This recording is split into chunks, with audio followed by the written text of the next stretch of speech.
Hello beer tubers and welcome to another beer review with me, Peter, the master of hoppets. Today checking out a beer that I wanted to use for Throwback Thursday because I thought I reviewed it.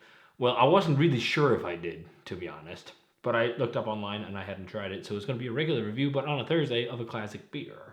So this is from Ayinger, and back in the day I reviewed quite a few Ayinger beers. I did the Celebrator, I did the Weizenbock, the Weizen, what was it called? Urweizen, I think, something like that, and also Weizenhell or something like that. I did a few of their beers, but mainly it was wheat beers and also their Doppelbock, the famous Doppelbock Celebrator, which is great. It's one of the benchmark examples of the style, but apparently they also make a benchmark textbook Dunkel, and one of the most authentic Dunkel lagers, Munich Dunkel lagers around, down in Aying, in Germany, in Bavaria.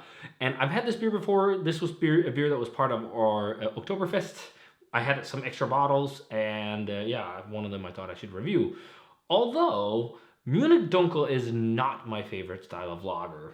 I don't know, but for some reason that and like brown ales, these kind of brown light beers have just never been my thing.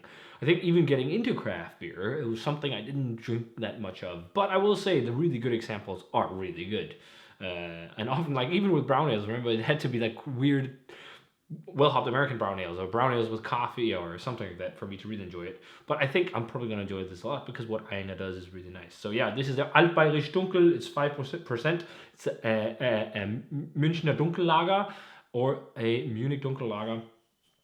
And yeah, this is really cool. This got some acclaim, a lot of acclaim. It's won a lot of awards, and Michael Jackson also writes about it in his book Beer International, where he talks about this being one of the pinnacle styles of Dunkel. And this style used to be what was drunk mainly in Bavaria and southern Germany back in the way back in the day. This was like up until the Second World War. This was what was drunk the most, and then the transition was kind of made into lighter lager beers. But this one is made with, listen to this. Let's see if we can find it here. Because we had, yes, 5 types of malt. And the fun thing, I've heard a lot of people, when they talk about the style, like some people say to do it right, you have to only use Munich malt. But then you don't get that color. Unless you boil it for really long. Like Munich malt isn't that dark. Like they use, again, 5 different malts in this beer to give complexity, which is awesome. So it's probably Munich and like maybe Cara Munich or something like that, like maybe roasted Munich malt. They probably use a lot of cool stuff. There's also some Pilsner malt and whatnot. I'm not, they don't reveal the exact malt backbone in a beer like this because it's so historic. And it says 2 of the malts in here are torrefied dark malts as well, which is pretty cool. So yeah, and it will be fun to try this. This is also double fermented, so I wonder if it's a bottle. No, so it probably just undergoes a secondary fermentation at some stage in the process. But Michael Jackson recommended this beer, so this is a beer that's a must try. Anything by Michael Jackson is must try beers, just like Golden Bride that we reviewed a few weeks back.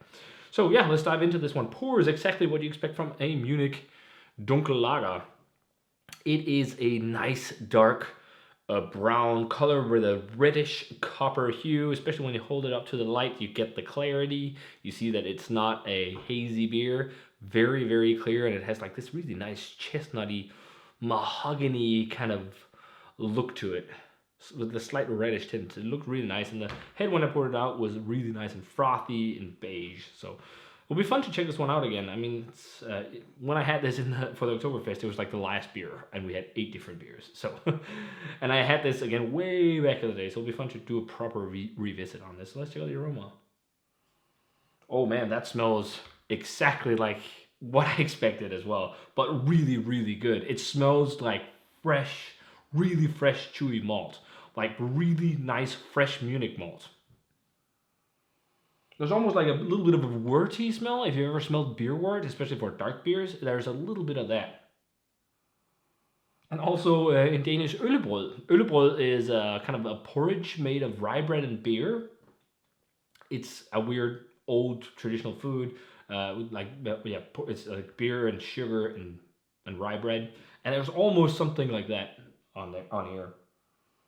There's nutty notes, there's toffee, there's caramel. It actually smells really good. Like, Like, if you compare this to a lot of Danish interpretations of the style, like this smells like it's miles ahead because it has like a really fresh, just like bready intensity that you often don't find in those beers, and that could be just down to process and of course also recipe. But yeah, it smells really nice, even like a honey malt kind of thing to it. Let's give it a taste, guys. Cheers.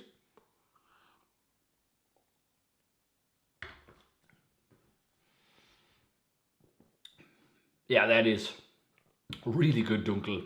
That's a fantastic Dunkel lager. I don't know why I've always had a beef with these kind of dark lager or ales, like lager styles and ale styles that are lower in ABV. Like, I've never been too into them compared to the many other plethora of styles, unless like stout reporter or Schwarzbier maybe. But like these just like brown beers, unless they're like really strong. But I will say, actually, this is really good. This is really nice.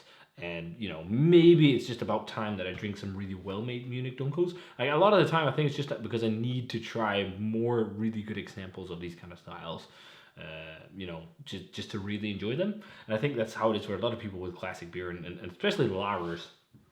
But this is, again, loads of soft, complex nuances. Let's go in for another swig.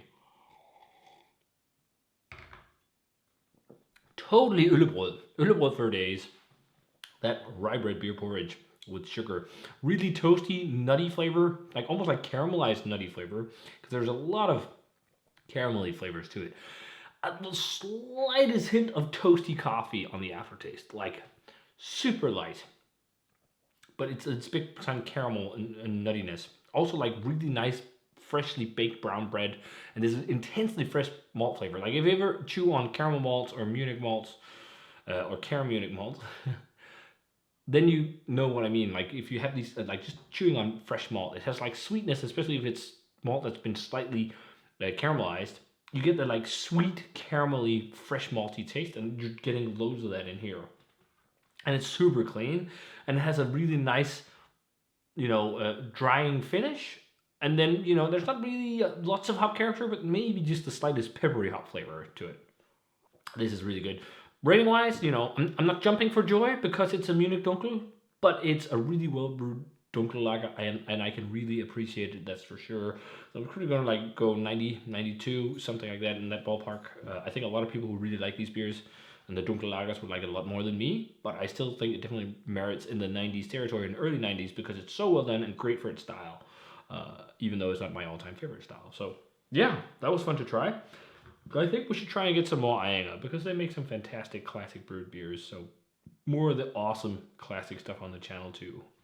But we also got some crazy stuff coming soon, especially some crazy pastry stuff. We got some from Beer Jam, so stay tuned for that as well. But yeah, if you guys had a chance to try Ayinger's Altbairisch Dunkel, let me know what you thought of it. A very nice interpretation of the classic Munich Dunkel Lager, or Münchner Dunkel Lager. And yeah, if you had it, let me know. As always, comment, subscribe, check out the Facebook fan page and Twitter and Instagram. Give this video a thumbs up if you enjoyed it, and ring the bell for future notifications about videos. And I'm going to say cheers, and see you guys in another video.